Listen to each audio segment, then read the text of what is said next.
जरांगे पाटलांनी सांगितले विद्यार्थ्यांना जर हात लावला तर मराठे दिल्लीत येतील.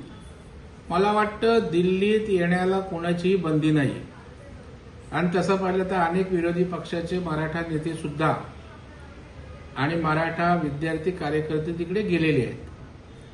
परंतु या ठिकाणी मला नम्रपणे सांगायचं आहे की या देशामध्ये लोक अहिंसेला मानत नाहीत.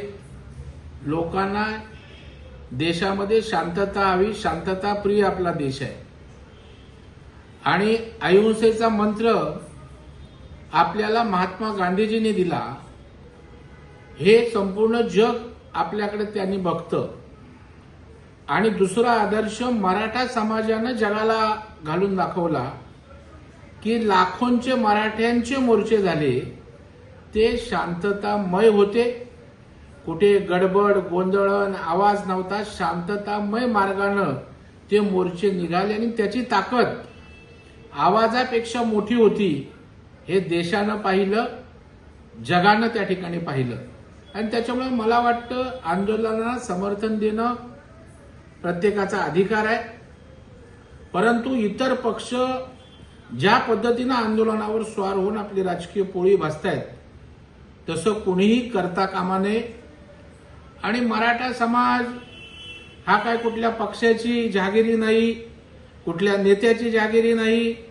मराठा समाज हा सर्व पक्षात आहे, सर्व नेत्यांसोबत आहे आणि सर्वांसोबत आहे आणि जे योग्य आहे त्याच्या बाजूने आणि विशेषतः त्या ठिकाणी मराठा समाज मोठा ताकदवान असला तरी शांतता प्रिय मराठा समाज आहे. संविधानाला मानणार आहे, लोकशाहीला मानणार आहे आणि म्हणून आज त्या ठिकाणी शांतता प्रिय असणाऱ्या जनतेला आंदोलन विद्यार्थ्यांनी करावं, कोणी समर्थन द्यावं, पण ते शांतता प्रिय मार्गाने असावं अशी देशवासियांची भावना आहे. आणि त्यामुळे आगीत ते लोटण्यापेक्षा जे पवार साहेबांनी मार्ग काढला, भेटले, पीएमना जाऊन भेटले आणि तोडगा काढण्याचा प्रयत्न आहे, तशी सामंजस्यपणाची भूमिका घेण्याची आवश्यकता आहे आणि मला वाटतं जरांगेने तशा प्रकारची भूमिका घेणं अपेक्षित आहे.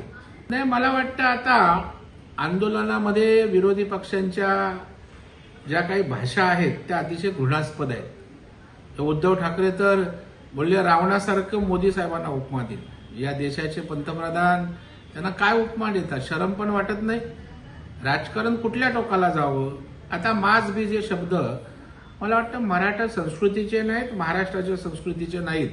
त्याच्यामुळे आपली आक्रमकपणे भूमिका मांडावी, पण अशा प्रकारचं माज उतरवणं वगैरे बोलणं मला वाटतं अहंकाराचं, अहमपणाचं लक्षण वाटतं.